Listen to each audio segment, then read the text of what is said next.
이번 사연은 시어머니 재산을 뺏으러 찾아온 큰며느리 머리털을 뽑아버렸다는 시어머니의 사연인데요. 큰아들은 오로지 권리만 있다고 생각하나 보네요. 함께 보시겠습니다. 사연 시작 전에 좋아요, 구독 부탁드리겠습니다. 채널에 큰 힘이 됩니다. 막내 아들 재산도 다 자기가 가지려는 큰며느리 머리채를 쥐어잡고 혼쭐을 낸 이야기 한번 들어보시겠어요? 저는 지금 60대 중반으로 42살 때 할머니가 되었습니다. 옛날에는 결혼을 일찍 하기도 했지만 큰아들이 고등학교를 졸업하고 대학에 들어가서 바로 여자를 사귀고 손자를 보게 되었어요. 40대 할머니라니요. 아줌마라 해도 모자를 파네. 할머니라고 하니 당황스럽기도 했는데요. 남들은 손자를 보면 눈에 넣어도 안 아플 정도로 예쁘다고만 하던데 제 눈에는 손자가 예뻐 보이질 않는 거예요. 저의 친정은 과수원에 농장도 갖고 있어 부유했고 늦둥이 막내딸로 자라 철모르는 시절에 소개로 남편과 결혼하게 되었습니다.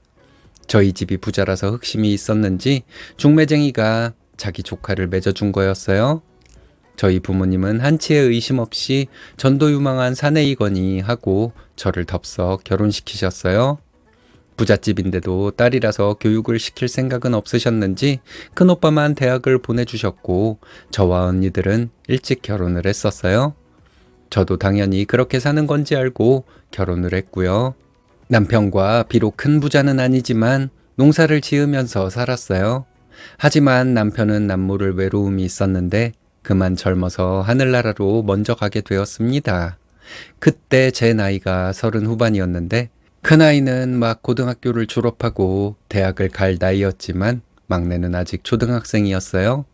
대체 어떻게 살아야 하는지 막막하기만 하고 눈물이 멈추지 않아 한 달 내내 울었던 기억이 납니다. 그러다 이러고 있으면 우리 식구 다 죽겠다 싶어 짐을 싸들고 큰오빠가 살고 있는 서울로 올라갔어요.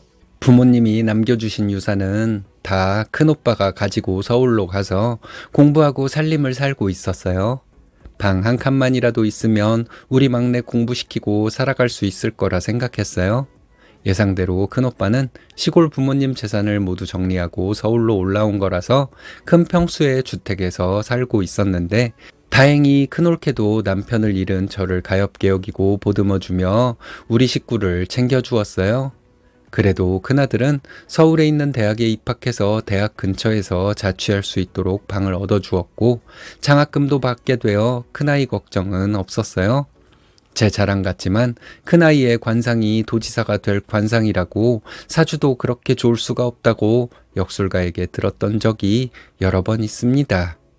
남편은 일찍 세상을 떠났지만 큰아들을 믿고 의지하고 살았습니다.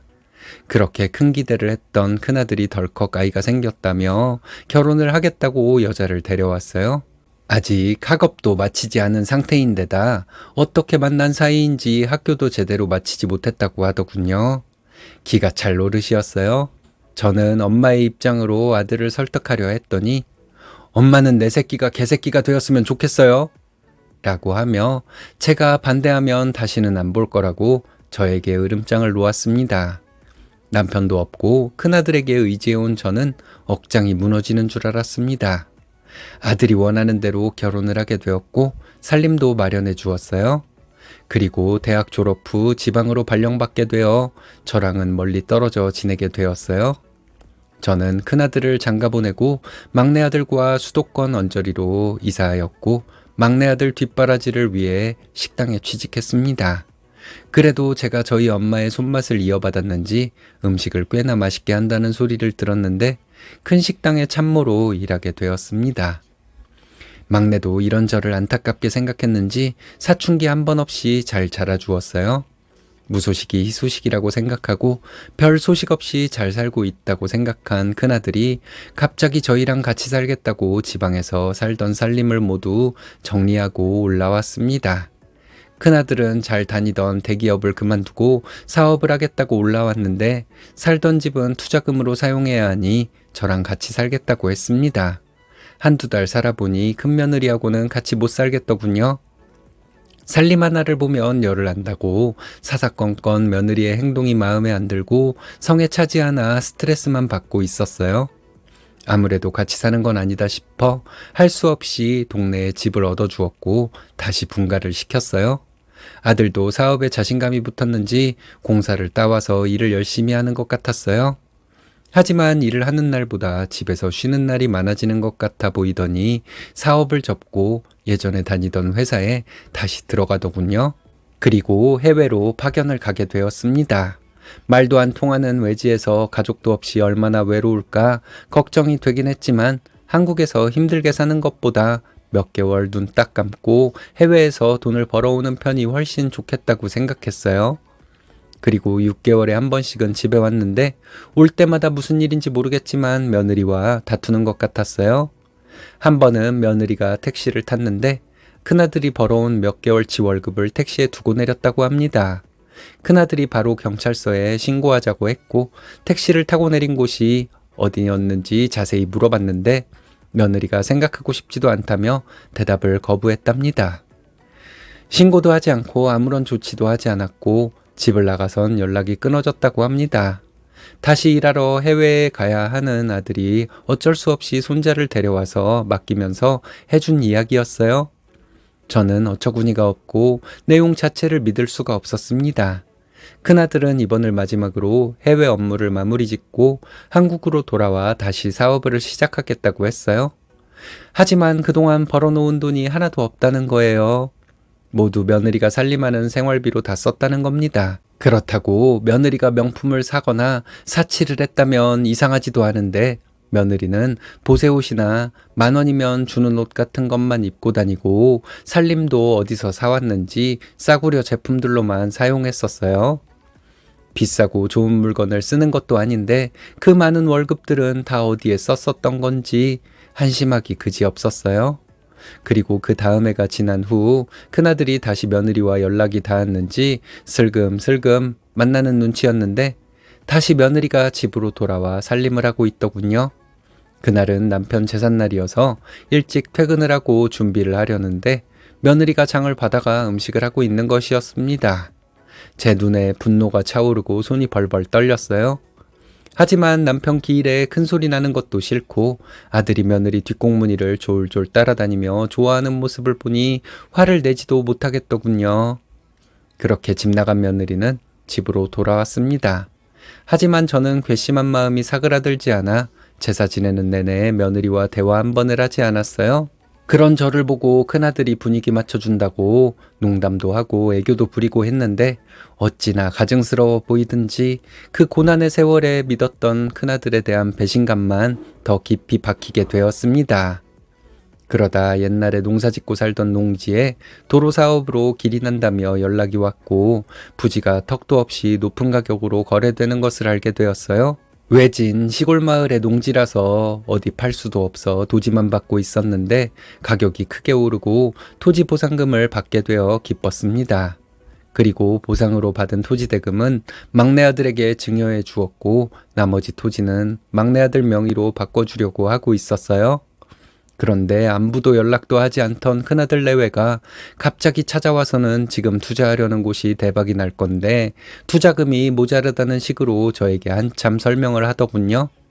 저는 들어도 모르는 소리라서 막내 아들하고 이야기해보라고 떠넘겼는데 결국엔 땅을 팔아서 투자를 하라는 것이었어요. 시골에 도로가 나는 곳이 저희 선산이 있는 곳이기도 해서 선산의 공동명의로 있는 큰아들에게도 토지 보상에 대한 내용을 우편으로 받았나 봐요. 제가 돈이 있다는 것을 알게 된 큰아들 내외가 저를 찾아온 거였어요. 여지껏 연락 한 번이 없다가 토지 보상이라고 쥐꼬리만큼 받은 지 어미에게 돈이나 내놓으라고 하다니 이게 대체 누구의 머리에서 나온 것인지 내가 아들을 정말 잘못 키웠구나 싶으면서 마음이 옥죄면서 열불이 나더군요. 저는 큰아들 내외를 불러 앉혀놓고 더도 말고 덜도 말고 딱 한마디만 했습니다. 지금 받은 보상금은 모두 막내에게 물려줄 거야. 너네 앞으로 떨어질 콩고물은 앞으로 다시는 없을 거니까 그걸 기대하고 올 거라면 다시는 오지 말아다오. 라고 말했습니다.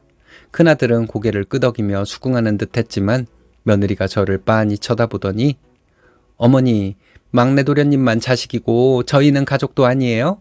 라고 얄밉게 쏘아보듯 대꾸했어요. 저는 기가 막혀서 입술이 부들부들 떨렸는데, 그래, 말 잘했다. 우리가 가족이고 식구였는데 그렇게 연락 끊고 집 나간 건 누구였니? 남편이 해외에 나가서 번 돈을 택시에서 잃어버렸다고? 그동안 대기업 다니는 남편 월급은 누구 꽁무니에 붙여서 없다고 하는 거냐? 라고 쏘아붙였습니다. 며느리는 뻔뻔하게도 그건 그거고요. 지금 상황이 다르잖아요.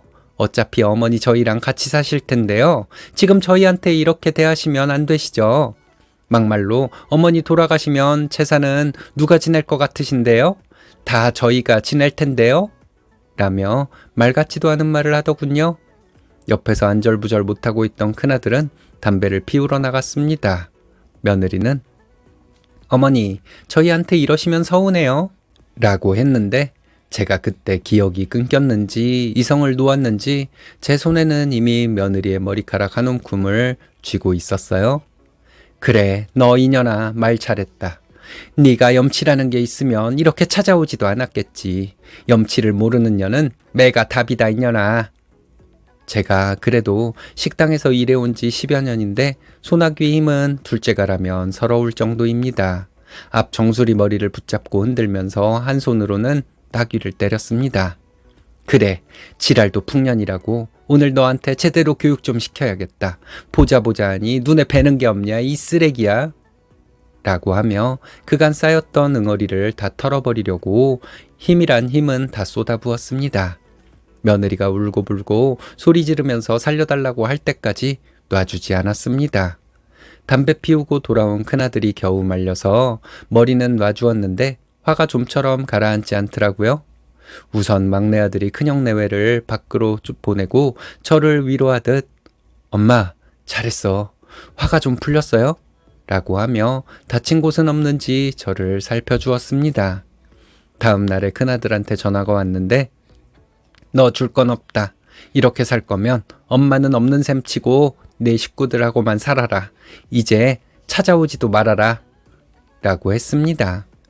전화를 끊고 나서는 어찌나 마음이 아프고 아리던지 첫째로 아들 낳았다고 그렇게 좋아했었는데 집안에 사람 하나 잘못 들여 이사단이 난 건지 제가 아들을 잘못 키운 건지 생각만 해도 눈물이 나고 잠도 오지 않았어요.